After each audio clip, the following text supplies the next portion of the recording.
What is going on, Hot Take Nation? DRW here for another episode of the Hot Take of the Day podcast. This is an episode that actually has taken almost 2.5 months to come together, because when we first started talking about it, executive compensation made a lot of sense in the context of a pre-COVID world, as we thought about how do you structure, E&P executives, but also largely executive compensation for a world of changing targets and changing, macro trends. And then instantly we had a very, very specific event change the landscape of the way we all work. And so I'm very excited to be joined by Seymour Burchman and Blair Jones of Semler Brossy, which is executive compensation consultancy advisory. And so we're going to have a great conversation today. Seymour and Blair, thank you so much for joining. How are you guys doing today? I'm doing great. fine. Thank you. Yes, doing fine. Excellent. Well, let's start with Blair. Why don't you give just a brief description of your background and what your role is with the firm, and then Seymour will do the same with you. Sure. I am a managing director with Semler Brossy. I've been with Semler Brossy since 2005. I've been in this industry since 1991. I work with a variety of clients that range from private equity portfolio companies to larger Fortune 100 companies, often working with companies in transition or companies that have Sayonpay difficulties are my two areas of deeper expertise. Okay, excellent. And Seymour? Yeah, Blair and I both joined on the same day, Semler Brossy on the same day. I've been consulting about, because I'm older, probably 10 years longer than Blair. So I've been consulting since 1984 in executive pay. My clients are sort of span the same companies that Blair's talking about. It's kind of representative of kind of the group of companies that we deal with. Okay. A lot of them are sort of larger S&P 100 and 500 companies, and we don't have any specific industry focus. We really focus on a range of issues around executive pay, and particularly how it supports strategy and a mission. Well, let's talk about that. And Seymour, the way I came across you was you'd written an article in the Harvard Business Review that was called "A New Framework for Executive Compensation," and I thought that it was the way you sort of talked about it and used Southwest Airlines as an example, and thinking about all the different elements of profitability versus customer service versus just the deeper level, and for an oil and gas centric podcast and energy where ESG has become a really big issue around boards and executive compensation.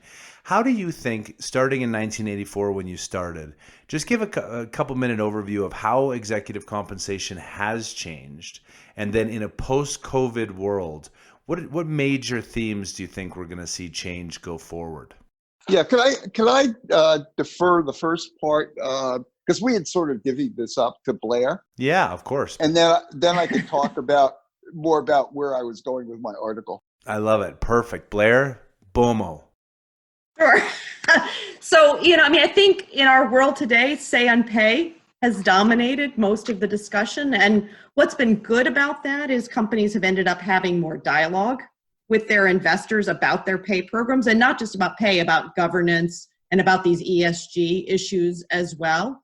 And it's brought not just the management team, but also the committee chair and often the lead director into the room as well. So, that's been a real change. And by and large, a constructive dialogue. I mean, the negative of it is that it's put some guardrails around what companies can do. So I think where we might have seen more creativity when Seymour and I first started in the business, there are just more limits to that creativity. It's not that creativity doesn't ever happen, but there's sort of a playbook that you play by. So, you have largely a formulaic set of incentive plans. You have equity plans that need to be 50% performance-based. You have 3-year long-term performance periods, and that's become the sort of operate within the radar way to play. It's not all bad, and there is still quite a bit of room for companies to look at their individual strategies and certainly to choose metrics that apply for them. But those are, big dynamics that we've seen. Now, in the last couple of years, we've seen another change, which has been to take what has been a set of principles and discussions around executive pay that was kind of isolated with what was going on with the broader employee group, to now have more interest in saying, well, how does the philosophy that you're using for executives relate to the philosophy for the broader employee population? And that's opening up another set of discussions, and that's largely driven by these investor conversations. And then to your last question, now that we're going post-COVID, I think we're going to see a lot of change. It's going to be driven by this dynamic of you can't operate just thinking about shareholders anymore. There's going to be, just as you look at what's been happening to employees across industries, it's going to be hard to take executive actions without having some sort of overlay of what the employee experience has been. There's also going to be an overlay of what the customer experience have been and what companies have done for broader communities. And that was a discussion that started happening with the business roundtable, embracing the corporate purpose. But this whole COVID experience has just brought it to the fore. So, I'm glad you touched on the executive roundtable, because I really thought that was interesting. Again, I had never foreseen in a pandemic world that there'd be anything that looked like a shutdown. And at the time, it was about a year and a half ago, I think, there were a number of major CEOs, including Tim Cook with Apple and others, had said, look, there's more to being a company than just profitability. And I'm curious, how does that fit with the legacy capitalism, where companies were good in the community, and yes, there was a social license to operate to a degree, but at the end of the day, investors are like, it's neat that you have this great employee experience, but what I really care about is the sustainability of my dividends and growth in the share price. How do you think those two things balance? Could I just start with that, and then Blair can pick up? Yeah, of course. When I think about it, I don't ever see it as sort of an either or thing. I think in today's environment, if you don't pay attention to customer needs and customer satisfaction and employee engagement, also your relationships with trusted suppliers, as well as how you serve the community, that those things actually become the pathway to creating sustained shareholder value.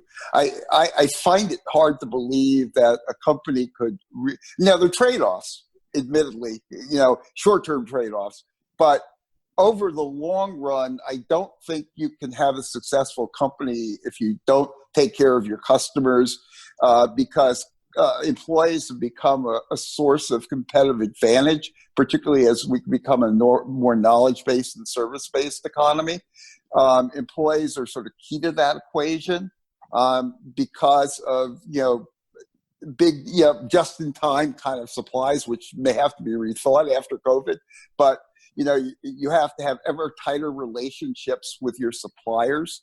And because of the reputation, risks and opportunities of dealing, particularly risks of, ignoring the community, particularly in these days, in the long run, you can't have sustained success. So I think ultimately, if you want to serve your shareholders, you have to be able to deal well with all of your stakeholders. I think so. It's not an either or proposition. It's really both, and they're kind of mutually supportive. One's almost the roadmap through to sustained success for shareholders, who also win if you do all those things well. Right. Blair, you want to add to that?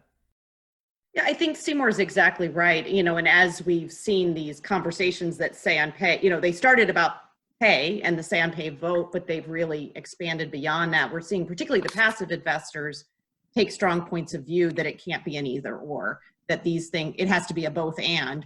And so, you're seeing BlackRock come out with KPIs that ask companies to deliver not on profits, but on a number of other dimensions. State Street has come out, looking at culture, looking at environmental impact. So, the devil's in the details about how these discussions progress when you really have we're giving up profits to do these things. But I think that there is a growing commitment and a very visible commitment, not just in words, but companies like BlackRock that are willing to put their votes for directors behind it. So when you're Dave, go ahead. Yeah. One other add. I think, based on at least research I've seen, that companies that do focus on their employees and their customers and all their stakeholders generally outperform the other companies in the market. And one of the things you're also, I'm sure you're aware of, particularly from the oil and gas industry, is that there's been a lot of growth in sustainable investing funds, and that's becoming more and more a force, in the investment community. So I think that, so you have your investors or customers, a lot of people that are sort of pushing in that direction. Yeah, and it's interesting because, again, when I think about, so I'll go to my experience in oil and gas companies where, typically in a year, your annual performance targets, and Blair, you made the good point that employees are sometimes incented differently than management teams. And to me, that makes a lot of sense because it's sort of the management teams that are driving the ship. And it's the employees who are, whether the targets are the right targets or not, their targets are being set and they're being told to execute on it. So sort of in a military command and control, it's like, I don't really care if you want to grow production, you're going to grow production. And to do that, 20% of your bonus is going to be that. So please don't tell me why it's a bad idea and go execute. Whereas the executive team has to make the decision as to why that makes sense. And so those metrics make a lot of sense to me historically. As I think about like levels of customer engagement or measuring, Amazon, for instance, came out yesterday and said, they're going to devote all of their Q2 profits to the COVID response, which is interesting because, again, they're one of the few retailers who are allowed to operate effectively full bore. And so from an antitrust standpoint, that makes a lot of sense for them to get out ahead of a negative social implication.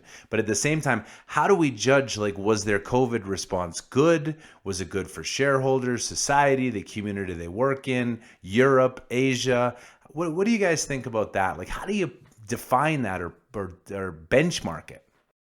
Well, that's companies' biggest complaint right now, is there isn't one set of standards. So you've got several different sets floating out there. And, for something like what Amazon's doing, there isn't even a set of criteria.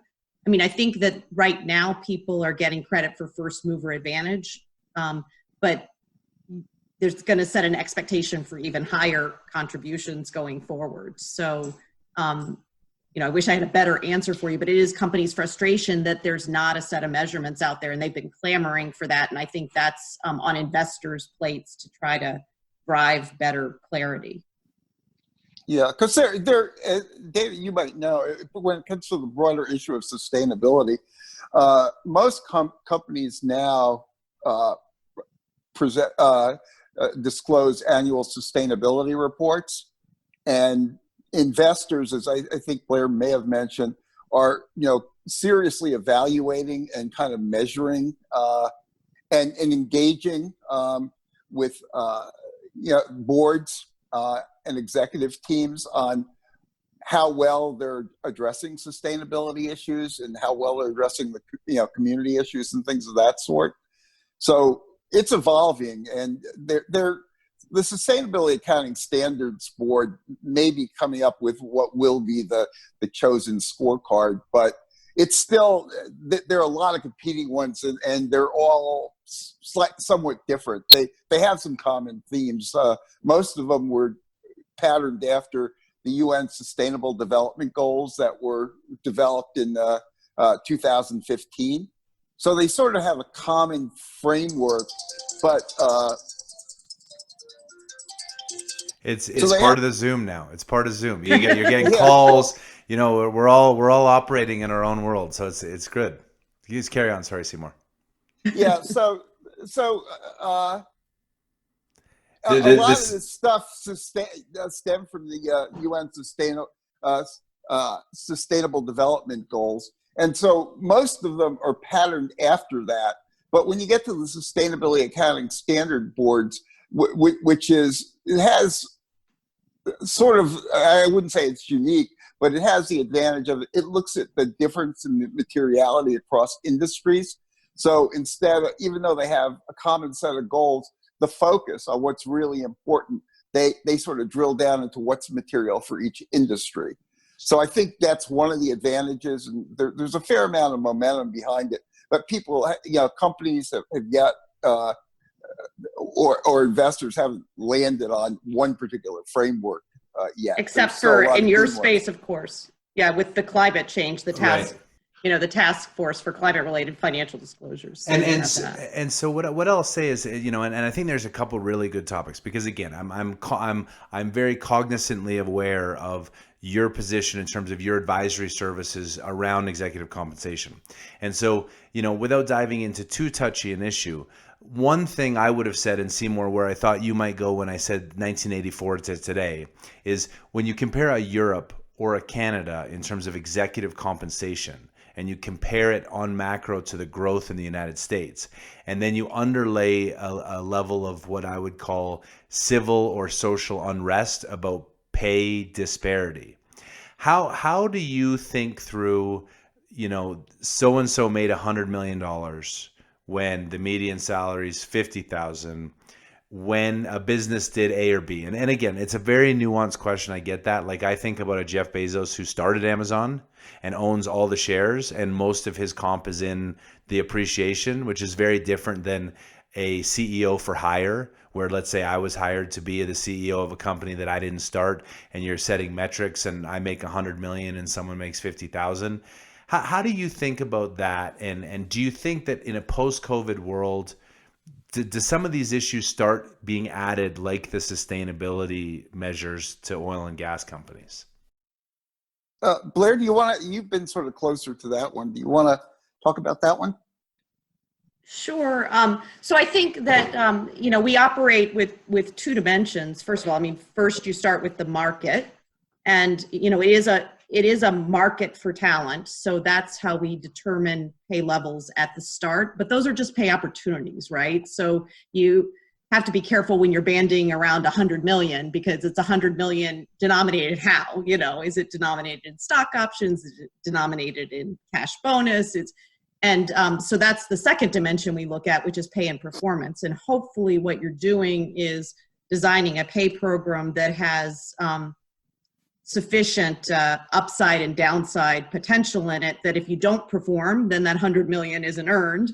And if you do perform, then the quantum is earned.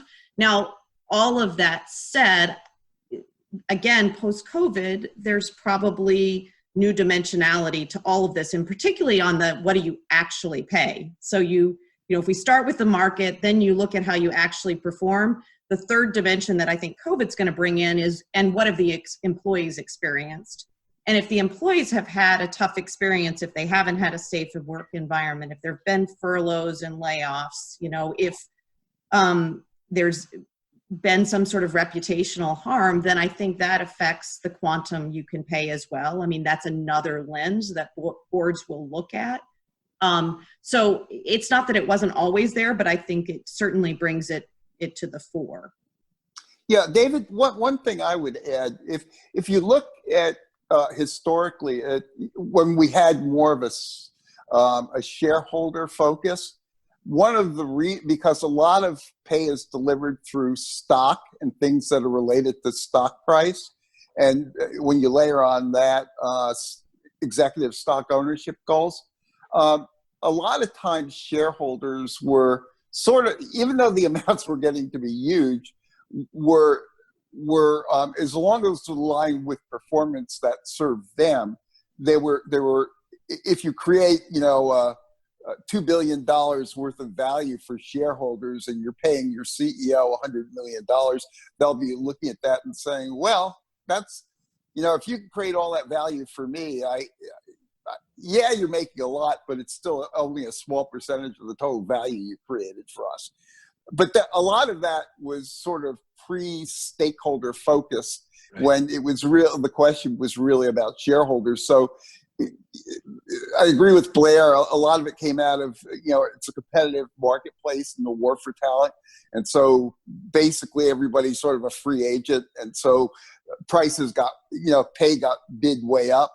But again, investors were willing to go along with that in many cases, as long as the performance was there and a lot of value got created for them.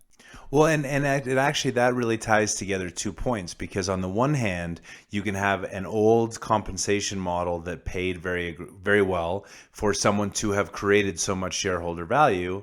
And then on the other hand, now we've added this additional element of the employee experience and the customer experience. And so, as you've pointed out with oil and gas and certainly climate change, is that the customers, not that we really have them and that those that are customers don't really realize they are customers, but as they've become more caring about certain other issues, they've had a negative visceral reaction to an entire industry, as I'm sure now compensation is going to be a real issue, that if the CEO made publicly all this money, there's going to be a revolt of employees and customers, which kind of balances that in context that maybe it wasn't before. Is that fair to say if I project forward?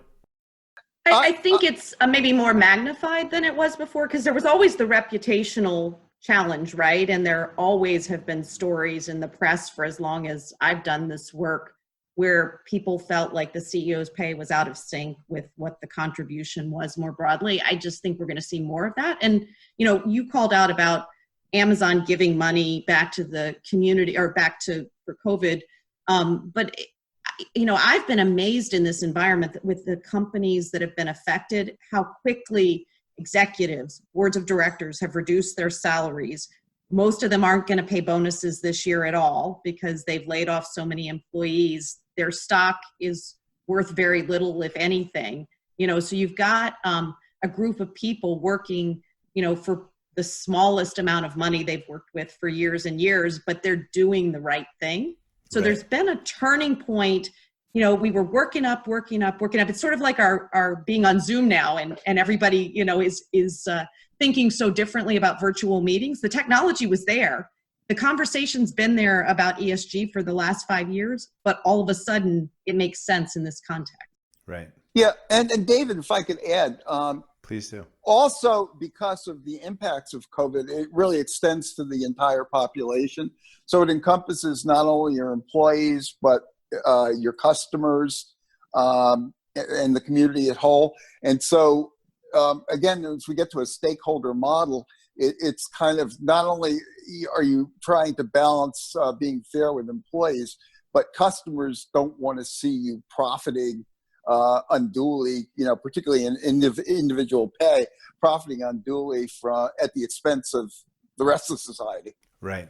Well, and so before we talk a little bit more in depth, Seymour, maybe on your article and just giving some key takeaways, I did want to touch on something that's along the lines of moving scoreboards. And so I'm going to use an example that's been pretty popular in the press right now of the airline industry.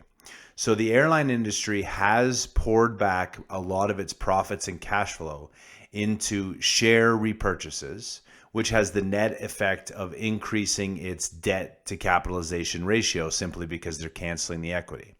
And in a world where consumers flew, business people flew, there was no concerns about air circulating and proximity. For some reason, I would always walk on the plane and I would be like beside 2 5'0" 87-pound people, and they would never sit beside me on the plane. I would be sitting between the 6'7", 380-pound linemen, and I was always crammed in the middle. But airlines were built for a certain way, and then instantly it changed. And everyone's saying, oh, I can't believe you bought back all those shares. You should go bankrupt. Boo you. And yet the scoreboard totally changed. Like United went from a totally viable business to 95% of its passengers aren't flying, furloughing everybody. And now the world's changed. How do you shift a compensation model or something to reflect the change, but also maybe punish past behavior, even though the past behavior was rewarded? Production growth in oil and gas, great idea until it wasn't. I mean, I think we have to just look forward, to be honest, and we're focusing very much on what are the metrics. we're focusing on for 2020 just coming to a fair conclusion, which means there's going to be a lot of discretion of, how did we get to this? Have we done what we needed to do? Are we putting the company on the path to recovery? But 2021, we're really focusing on what is the mission of the company going forward? What does it need to do? I don't think it's helpful to look backwards. I agree with you. It was a different set of circumstance. Yeah, and the other thing before Seymour, you talk about that is like it.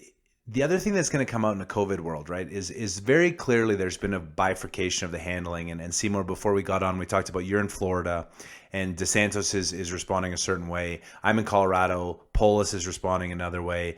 Abbott in Texas is responding a different way. And some of the mayors of the cities in Texas are responding in yet another way. And so we have all these things. And then Costco came out before, like the city of Denver is saying you must wear a face mask to go out. I know some places in Houston have as well. But Costco said, if you want to come shop at our store, you're going to wear a mask. Which for someone like myself who doesn't support the way we've handled the crisis, I say, well, I don't want to go to Costco. And then someone else says, well, I won't shop unless I can shop where that is. Or I'll go to a restaurant that I'll only go if it's packed, and someone else will only go if they have social distancing. So it also feels like in a post-COVID world, it's going to be very complicated because what consumers want is going to vary so much from what they used to want. Do you see that? Like, do you agree with that? I do agree, and I do think that's the trick of trying to recalibrate these forward-looking measures. But I think at the end of the day, and Seymour should talk to this more because it's what his article is about, that this is a good soul-searching time for companies to say, what are we really about? And you can't please everybody all the time, right? You never could. So what do we as a company want to be about, and what's our mission going to be coming out of this? And then how are we going to play that through and what success looks like? And, because there's no way you can appeal to everybody, and then are you being true to that mission? And if it's a mission that consumers or the bulk of consumers ultimately don't want, then, the way of capitalism works and you're not in business anymore. Right. Seymour? So, mission and purpose. So in my article, I was talking about, that your true North Star should be your mission or your purpose. And that stays relatively constant for long periods of time. My point was that in an age of constant disruption, a lot of it caused by technology, you're potentially, and there's a range. So it's sort of situational. So you have more stable companies like consumer products whose business model tends to not be as affected by technology. And then at the other extreme, you have like fintech companies where you have something like Ant Financial in China, which has grown dramatically and is now bigger than, the Bank of America and Wells Fargo here. And for them, it's a world of constant disruption. So their business models is constantly changing and adapting. So strategy, tying pay, as we were talking about before, the strategy may have a limited shelf life. So the thing that sort of endures is the mission. And because of this constant disruption, again, back to some of the themes of my article, you also, there's another big discussion that's going around in corporations about agility. You have to be able to keep adapting to changing circumstances. So you want to have a long-term focus, which is on the mission, but you want to enable the agility to allow constant adaptation to changing circumstances, which seems to be accelerating with changes in a whole range of technologies, many of which are starting to converge, hitting a company all at one time, which creates massive disruption. And the last piece of my model or my framework was that you really needed to think about your mission in terms of all your stakeholders. And that's back to the point we were discussing before, that sustained success over the long term really requires taking account of all your stakeholders as opposed to just your shareholders. So those sort of create, so it becomes more mission focused than strategy focused, at least in these highly disrupted industries. It tends to have you want to have a longer term focus, because it takes these disruptions and changes in business models take longer to occur than just merely sort of shifting your strategy a bit.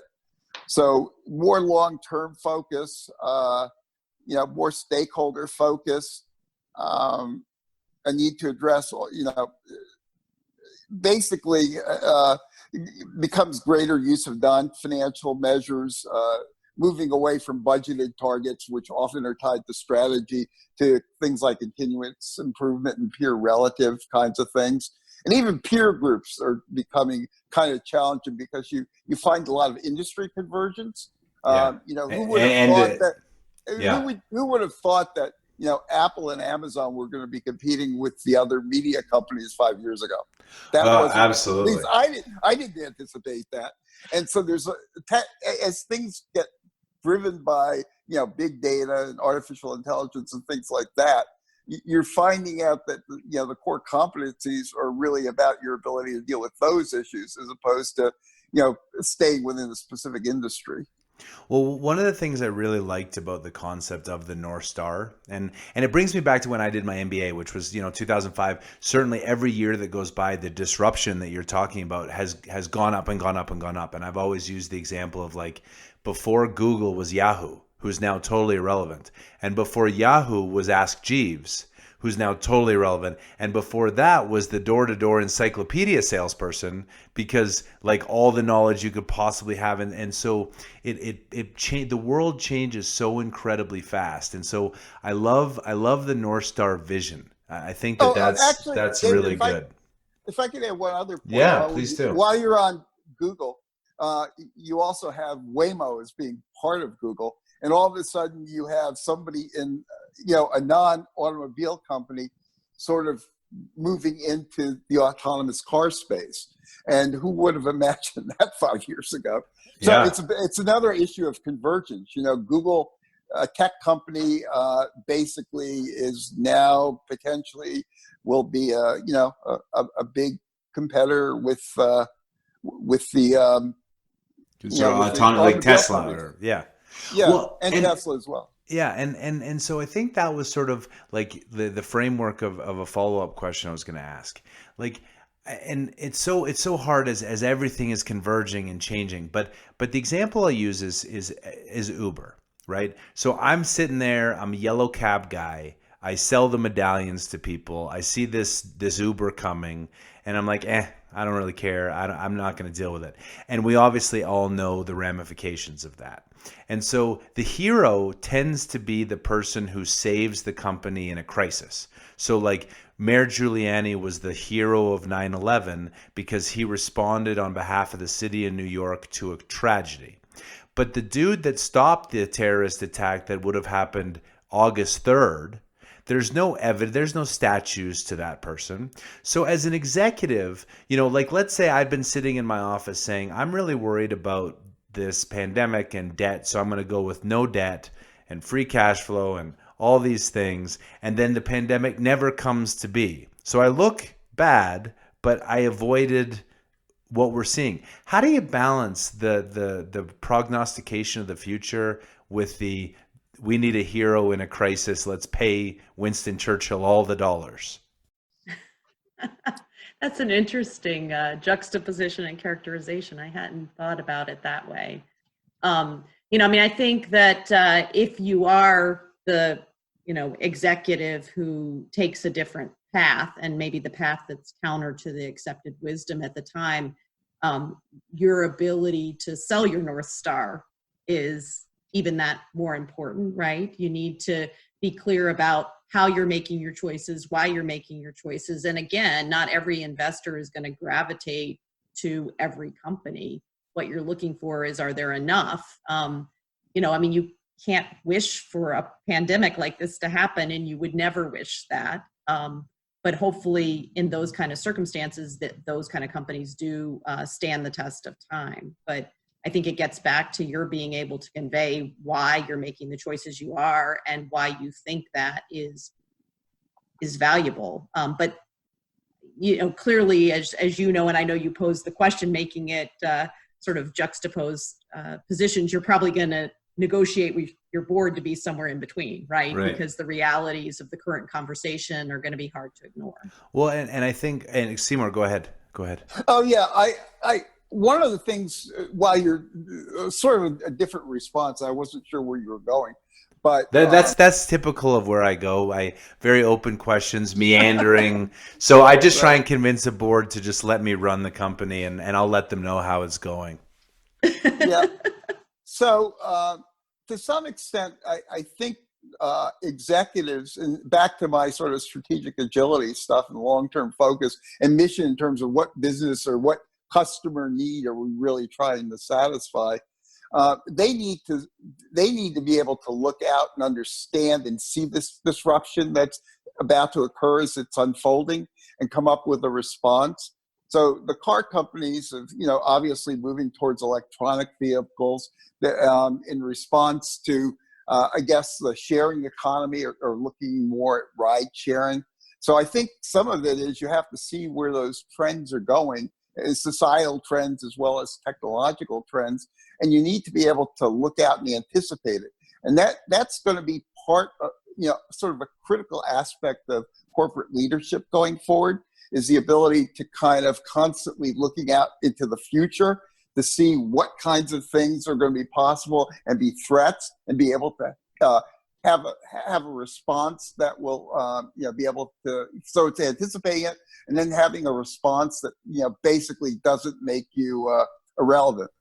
And that really speaks to a changing of the guard of companies that were built post World War II and experienced the boom from 1950 to 2008, let's say, where there was very much a hierarchy, there was very much a command and control, there was very much a political structure, there was very much of a, this is our strategy, because things weren't changing that fast. Right. And the leaders that typically got put into companies, like I remember GE with Jack Welch, had 3 guys at Jack that were his minions, and one of them got the job, which I think was Jeffrey Immelt, and Bob Nardelli went over. Yeah, and he went over to run Home Depot, because what they were looking for was people who could do command and control. But Seymour, what you're talking about is the ability of a leader to demonstrate that they adapted, which is, they started as a software company doing ads that then pivoted to an online company that then went bankrupt, that then retooled and then came out and has a much more diverse set of experiences. Elon Musk might be an example where he started with PayPal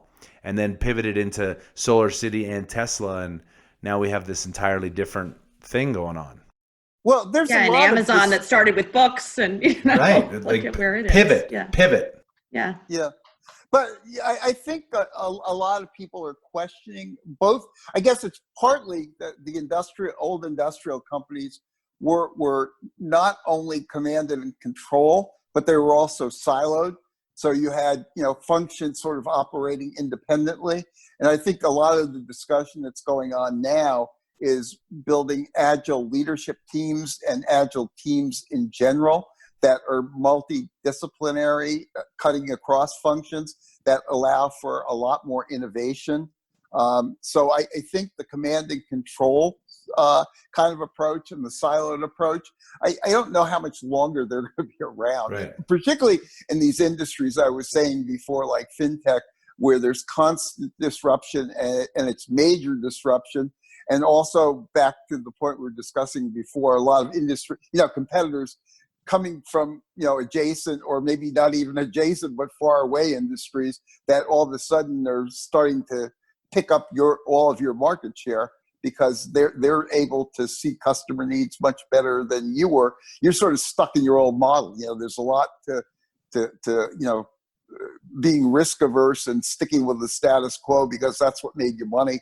And it sort of reduces their ability to innovate because they have a hard time leaving what's made them successful, and people have built their leadership's built their careers on the old model. So a lot of that's going to need to change going forward. Well, and it speaks honestly, like, I mean, and I love these conversations because it speaks to how well varied people need to be. And it speaks to the importance of the board, and that the board can sit back and think about these many issues of how is my leadership team reacting to different things and pivoting into businesses, but not defocusing our primary business, which speaks to the importance of board members being really, really good. But the stronger the board member, the more they're going to push back on executive compensation and the strategic direction that the management team in the first place brought that board on to like support. And so do you think that in a post-COVID world, the board, the composition of boards becomes a lot stronger, where instead of just hiring someone because they were the Secretary of State, or, you know, we need our token bearded, redheaded Canadian on the board, we'll just throw him on. Do you think that boards become more powerful and more important go forward, or not? Well, I think we're already seeing that, in the sense that the investment community has taken a very strong interest in the last, I would say, 5 years about board refreshment and looking at the criteria by which companies do their succession planning for boards and the skill sets that they're trying to put on the board. So you probably have seen in some of the proxy disclosures these skill grids showing what they're trying to do, and some of it's industry experience, sometimes it's strategic experience, financial experience, sustainability, technology. They're trying to bring together the right groups of expertise. Now, that said, there clearly are boards that are of the old model, and without naming names, and you have some of them in your industry. I think some boards have not felt the urgency to change as fast. So I think if they didn't, I think it's just going to accelerate that potential move. But I feel like a lot of that was in motion for the majority of companies. Yeah, David, you were talking about like my early experience in 1984. Back then, the government, they were very much, people were picked for kind of what their historical titles had been. And boards, in terms of power, were largely rubber stamps when it came to compensation. Yeah. Now, with the elevation, the board has a lot more input, a lot more control over both the design of the executive pay package and the levels. Back in 1984, there was, basically things were, the management would come up with a proposal. There would be one meeting, there'd be a little bit of discussion, and then they would pass it. The board wasn't really engaging. Now it's a totally different world. It sort of evolved over time. But I think because of all the disruption we're talking about, you need to have a strong board to help work with management. I sort of see it, even though the CEO is reporting to the board, it's sort of a partnership, right, and a sounding board for management. Well, Blair, you hit on that, and certainly I would be one of the strongest and loudest advocates that oil and gas companies were still of the old model and weren't able to react to stimulus that for a lot of people was very obvious to see, the burdens of debt, production growth, just because it made sense. And these boards really felt like rubber stamp. Like if you could still be smoking in the boardroom and like pass the scotch and where are we having dinner, I think oil and gas was probably the worst offender. But as we evolve into this new post-COVID crisis, the companies that survive are going to be very responsive. So the last topic, and for the conversation, which I've really truly enjoyed, is if you think about it from this perspective. So the customer wants to have an airplane that has half the seats because I'm worried about COVID and you're going to wear a mask and you're going to do all these things. And the investor wants to have all the customers be happy, and so we think that's good. But the net trade-off of that is airline prices triple because you have to run a much leaner fleet. And so therefore a new company starts like Northwest, and you're going to pack them in tighter than we used to, and you're not going to have to wear masks. And in fact, you can smoke on our planes if you want to, and we don't really care, because at the end of the day, consumers have always regardless of their morals, they've always paid the least. I hate pollution, I hate climate change, but I'm happy to get Amazon goods that are cheap, made in China with air pollution. How will this investor social conscience versus customer wallets play out, in your opinion? Blair, Seymour, you want to take that one first? Well, I again, you're sort of talking about customers as being kind of all of the same. Customers have different preferences. So there's some that would be to get, there are people that use private jets, right? So they're willing to pay a lot of money to get the comfort and convenience. There are other people that are, where the cost is sort of the singular driver of their behavior. So I don't think you can talk about customers as a homogeneous group. It's really, there are a whole series of preferences. But again, I think you're right. It's a question of trade-offs, because you obviously can't bankrupt you can't bankrupt the airline. That's not going to serve anybody's purpose if you don't earn adequate, you don't have adequate revenues. But on the other hand, you need to please your customers. And again, you may pick a niche that, if you think the three seats apart is going to be the thing that customers are looking for, you focus on that segment.